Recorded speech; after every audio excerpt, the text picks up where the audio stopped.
மோனமான சாட்சியம். இக்கதை ஒரு ஆந்தையின் திறன் வெளிப்பாட்டைப் பற்றி எடுத்துரைக்கப்படுகிறது. அழகிய பசுமை காட்டின் மையத்தில் மரங்களும் செடிகளும் இழை போல் பறந்திருந்தன. அங்கு பல பறவைகள் மகிழ்ச்சியுடன் வாழ்ந்தன. சிறிய குருவி இலை கீழே புழுக்களை தேடி மொய்த்தது. கிளி ஒரு மரப்பிளவில் தன் கூண்டில் இருந்தது. மயில் வானத்தை நோக்கி தன் தோகையை விரித்து ஒவ்வொரு முறையும் அழகாக நடனம் ஆடியது. அந்தக் காட்டின் மேலிருக்கும் பாறையின் மேல் அமைதியாகவும் கவனமான பார்வையுடன் ஒரு பழைய ஆந்தை வாழ்ந்தது. பகலில் தூங்கும் அது யாருடனும் பேசுவதில்லை. மற்ற பறவைகள் அதைப் பற்றி பேசின. நம்முடன் விளையாடவே இல்லையே என்றது கிளி. அது எப்போதும் தூங்கிக்கிட்டே இருக்கே என்றது குருவி. மரக்கிளையோட கலந்த மாதிரி நிசப்தமாயிருக்குது என்றது மயில் தோகையைச் சுருட்டி. ஆந்தை அமைதியாக இருந்தது. எதற்கும் பதிலளிக்கவில்லை.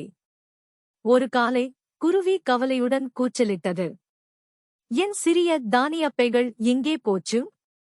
எல்லாம் இல்லாம போச்சே. அதைக் கேட்ட கிளி கண்களை பெரிதாக்கி சொன்னது.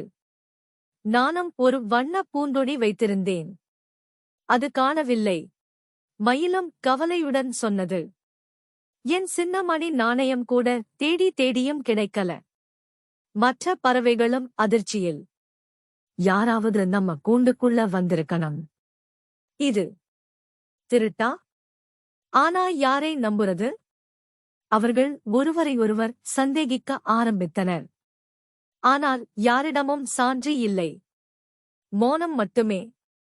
அந்தப் பக்கம் பழைய ஆந்தை மரக்கிளையில் அமைதியாக அமர்ந்திருந்தது. அதன் கண்கள் மூடப்பட்டிருந்தாலும் அது எல்லாவற்றையும் கவனித்து உணர்ந்து கொண்டது. அந்த இரவு மற்ற எல்லா பறவைகளும் தூங்கிக் கொண்டிருந்தன. ஆனால் ஆந்தை மட்டும் விழித்திருந்தது. அதன் கூர்மையான பார்வை காட்டை கவனமாகச் சுரண்டியது. அப்போது அது கண்டது. ஒரு கருப்பு காகம் மெல்லிய நடையுடன் பறவைகளின் கூண்டுகளுக்குள் நுழைந்து சிறு சிறு பொருட்களை எடுத்துக்கொண்டு ஒரு மரக்குழியில் ஒளித்தது. ஆந்தை அமைதியாகவே இருந்தது. அதன் கண்கள் அனைத்தையும் பதிவு செய்தன.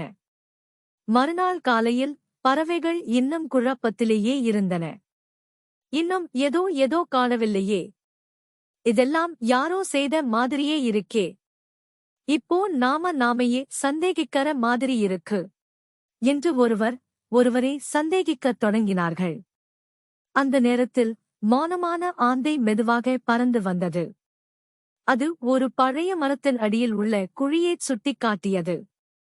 அங்கேதான் தானியப்பைகள், பூந்துணிகள், மணி நாணயங்கள் அனைத்தும் இருந்தன. பறவைகள் ஆச்சரியத்தில் ஆந்தையை நோக்கின. அவை ஒரே நேரத்தில் கேட்டன.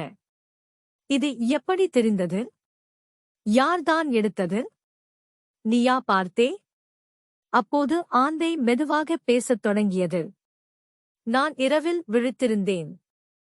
என் பார்வை இருளிலும் தெளிவாக பார்க்கும்.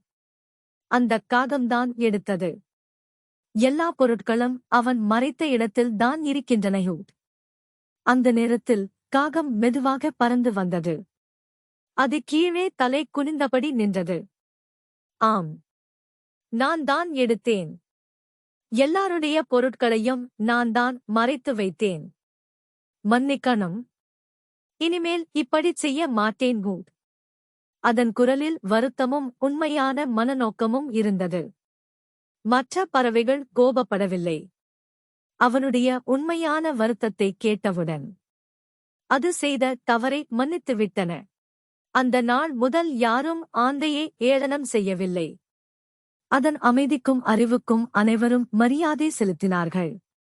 இக்கதையின் நெறி. திறமை இருளில் மங்காது, நேரம் வந்தால் ஒளிரும். ஒவ்வொருவருக்கும் அவரவருக்கு உரிய சூழ்நிலையில் திறமை வெளிப்படும். நன்றி.